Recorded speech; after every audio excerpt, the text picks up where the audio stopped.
মঙ্গলবার Sarvodaya institute of নার্সিংয়ের চতুর্থ বর্ষের জিএনএম এবং ষষ্ঠ বর্ষের এএনএম শিক্ষার্থীদের ল্যাম্প লাইটিং ও শপথ গ্রহণ অনুষ্ঠানের আয়োজন করা হয়। এই অনুষ্ঠানে প্রধান অতিথি হিসেবে উপস্থিত ছিলেন রাজ্যপাল ইন্দ্রসেনা রেড্ডি নাল্লো।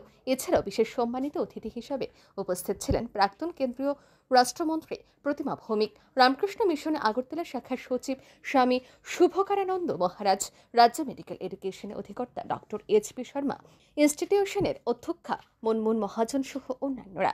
এদিন প্রদীপ প্রজ্বলন করে এই অনুষ্ঠানের উদ্বোধন করেন রাজ্যপাল ইন্দ্রসেনা রেড্ডি নাল্লো।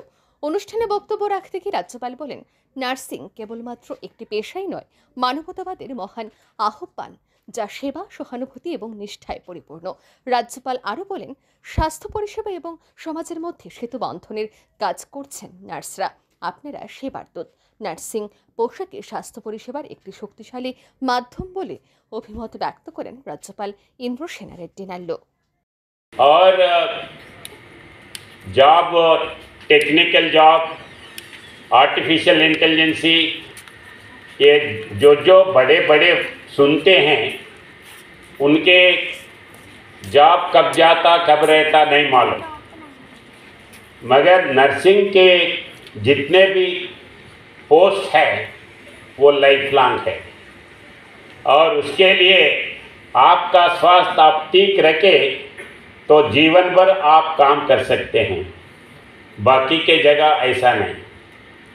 और रेस्पेक्ट देने में पहले बुलाते हैं नर्स बोल के हॉस्पिटल में, और नर्स आने के बाद डॉक्टर को बुलाओ बोल के बोलते हैं।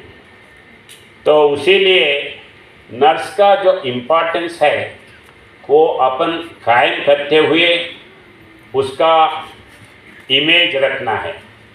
और नर्स का प्रोफेशन भी बहुत प्रॉब्लम भी है। कुछ हॉस्पिटल्स में कुछ पेशेंट्स होते हैं, वो क्यों आवाज़ कर रहे, किसके लिए पुकार रहे, क्यों रो रहे, इनको नहीं मालूम। এই অনুষ্ঠানে বক্তব্য রাখেন প্রাক্তন কেন্দ্রীয় মন্ত্রী প্রতিমা ভৌমিক। তিনি নার্সদের রোগীর পরিষেবার সহানুভূতি নিয়ে কাজ করার পরামর্শ দেন। ব্যুরো রিপোর্ট, আর নিউজ।